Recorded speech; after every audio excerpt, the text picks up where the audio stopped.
Hey guys, Dario here, back again for the next episode of Cover Your Class. Now, obviously, we are going over fighters. They are really well rounded. They can do a bit of everything. They can kind of be what you need them to be in terms of the martial classes, either up close or far away.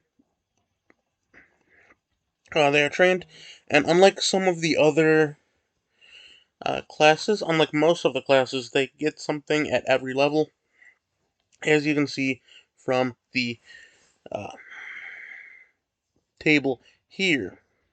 I will say for one of their uh, for Battlemaster the maneuvers, I'm gonna go over the maneuvers in another episode right after this one. Kind of similar how I did Bard, but with how much I would have to read, no one wants to be in one episode for like an hour with me just reading about maneuvers. But everything else I will go over. Starting with class features. They get 1d10 per fair level for hit dice. Hit points are a first level, 10 plus your constitution modifier.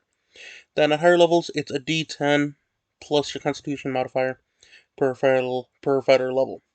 If you roll under 6, you do have the option of taking 6. Proficiencies, all armor, and then shields, simple weapons, and martial weapons, no tools, but they do have strength and constitution as a saving throw. Then for skills, choose 2 skills from acrobatics, animal handling, athletics, history, insight, intimidation, perception, and survival. That's 8 options you have. Uh, by the way, I am dog sitting the best dog in the world. So if you hear a collar, that's probably him just moving around. He's a good boy. Then anyways, let me get back on track. Equipment. You start with the following equipment. In addition to the equipment granted by your background, chainmail or leather armor with a longbow and 20 arrows. And the second one, then either a martial weapon and a shield or 2 martial weapons. Either a light crossbow and 20 bolts or 2 hand axes. Then a dungeoneer's pack or an explorer's pack. Then fighting style. You adopt one of the fighting styles.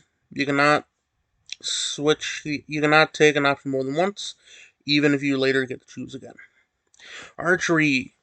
You gain +2 bonus to attack rolls you make with ranged weapons. Defense. While you are wearing armor, you gain a +1 bonus to AC. Dueling. When you are wielding a melee weapon in one hand and no other weapons, you gain a +2 bonus to damage rolls with that weapon. Great weapon fighting. When you when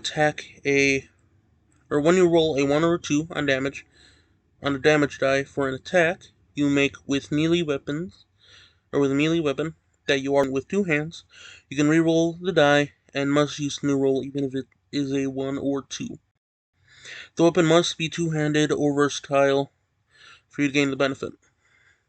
So this and dueling are base. No, never mind. Ignore what I was saying.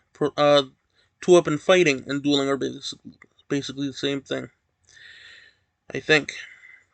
When a creature you can see attacks a target other than you that is within 5 feet of you, you can use your reaction to impose disadvantage on the attack roll. You must be wielding a shield. Then 2-weapon fighting. When you engage in 2-weapon fighting, you can add your ability modifier to the damage on the second attack.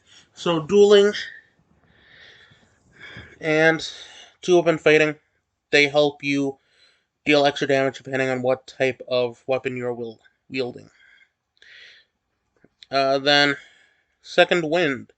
You have a limited well of stamina that you can draw on to protect yourself from harm. On your turn, you can use a bonus action to regain hit points equal to 1d10 plus your fighter level.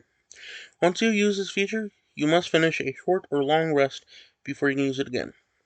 So just kind of a way to heal a bit of damage during battles, basically. Action Surge, you can use a action more than once in a turn.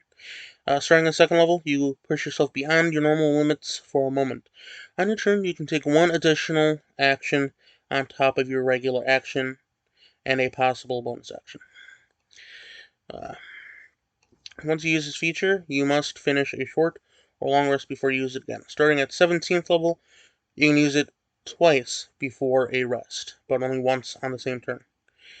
So that's pretty cool. With action surge, you can do another attack or another action at the very least.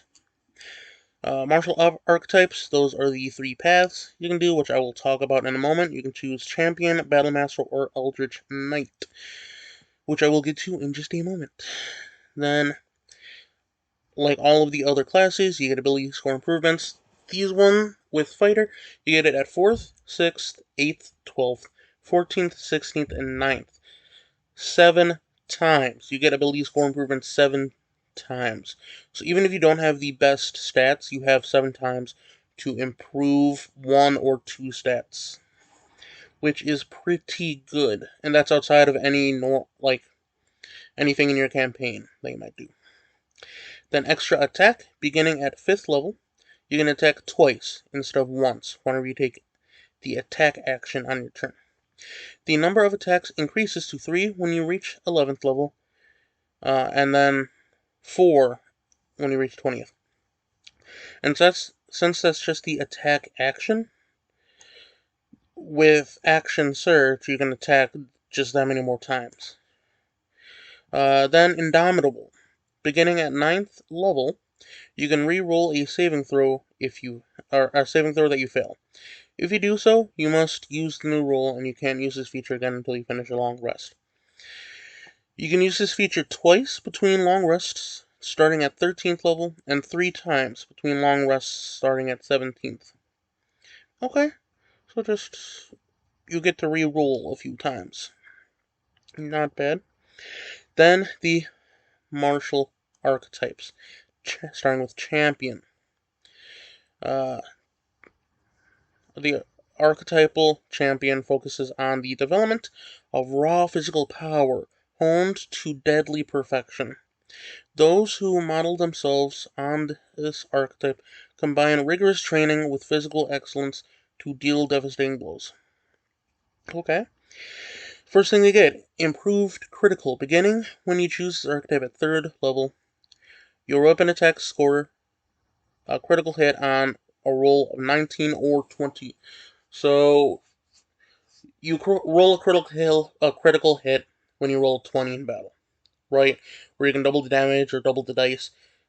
With this, it happens on a 19 as well. So that's really nice, especially at 3rd level. You're doubling your chances of rolling a critical hit, basically. Remarkable Athlete. Starting at 7th level, you can add half your proficiency bonus rounded up to any strength, dexterity, or constitution check you make that doesn't already use your proficiency bonus. In addition, when you make a running long jump, the distance you can cover increases by a number of feet equal to your strength modifier. So this kind of allows you to, with character creation for skills, choose some skills that don't involve strength, constitution, or dex like history or insight or perception, you know. So if you know you're going to choose champion, it kind of gives you a bit more customization for that. Then additional fighting style. Those fighting styles up here, like great weapon fighting and dueling. You can choose another one at 10th level. Then superior critical, same thing as improved critical, but it includes 18 as well. So 18, 19, and 20 all get you a critical hit. Survivor. At 18th level, you attain the pinnacle of resilience in battle. At the start of each of your turns, you gain hit points equal to 5 plus your constitution modifier if you have no more than half your hit points left. You don't gain this benefit if you have 0 hit points left. So, as long as you're at half health or less, you will regain a minimum of 5 health back each turn. So just one more way to kind of get back into the fight and heal. Then Battle Master, where this is where the maneuvers come in, and superiority dice. So, Student of War. At 3rd level, you gain proficiency with one type of artisan's tool of your choice. You don't get the tools, you just get the proficiency with the tools.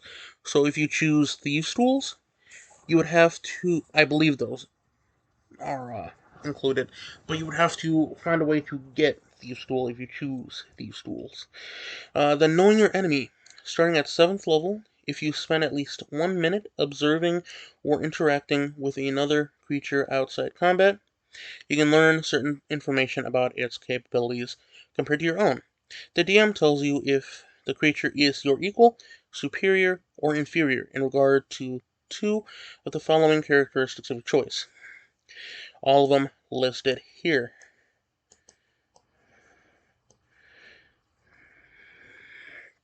So strength score, dexterity score, constitution score, armor class, current hit points, total class levels, if any, and fighter class levels, if any. Just finding this information out before a battle, like right before a big boss fight, if you can. Like if someone can keep the BBEG or the Big Bad Evil Guy occupied for a minute, you can use Know Your Enemy and find something out. Like their total hit points or one of their scores, if you have any casters that involve them rolling for something like that. But it would be mighty helpful for any fight, really. Improved combat superiority. At 10th level, your superiority dice turns into a D10s. Then at 18th level, they turn into D12s. I will go over more about superiority dice in the other video, or in the next video with maneuvers, just because I want it all to be in one. Then Relentless, starting at 15th level. When you roll initiative and have no superiority dice remaining, you regain 1 superiority dice. Now, with these 2 abilities, it kind of reminds me of Bardic Inspiration in a way. Because, as you know, Bardic Inspiration, as you level up, the Bardic Inspiration dice levels up with you. And this turns into a D10, then a D12, so it's going to level up, along with you regaining it later on. Then the Eldritch Knight, they are more of the magical one, right? They combine your weapons training with wizard knowledge, basically, since they use abjuration and evocation out of the wizarding schools. As you can see, this is the Eldritch Knight spellcasting table. You know quite a few spells, all honesty. They don't know as many as wizarding spells, but you don't need a spell book. They commit their spells to memory. You know? So their Eldritch Knights are considered half casters. You know? Think of like a paladin when we go over. That's going to be a half caster as well. So, first, so your spell save DC is going to be 8 plus your proficiency bonus plus your intelligence modifier. Then your spell attack modifier is your proficiency bonus plus your intelligence modifier. Same thing, I believe, is for the wizard. So, first things first, weapon bond. At 3rd level, you learn a ritual that creates a magical bond between yourself and one weapon. You perform the ritual over the course of 1 hour, which can be done during a short rest. The weapon must be within your reach throughout the ritual, at the conclusion of which you touch your weapon and force the bond. Once you have bonded a weapon to yourself, you can't be disarmed of that weapon unless you are incapacitated. If it is on the same plane of existence, you can summon the weapon as a bonus action on your turn, causing it to teleport instantly to your hand. You can have up to 2 bonded weapons, but can summon only one at a time with your bonus action. If you attempt to bond with a 3rd weapon, you must break the bond with one of the other 2.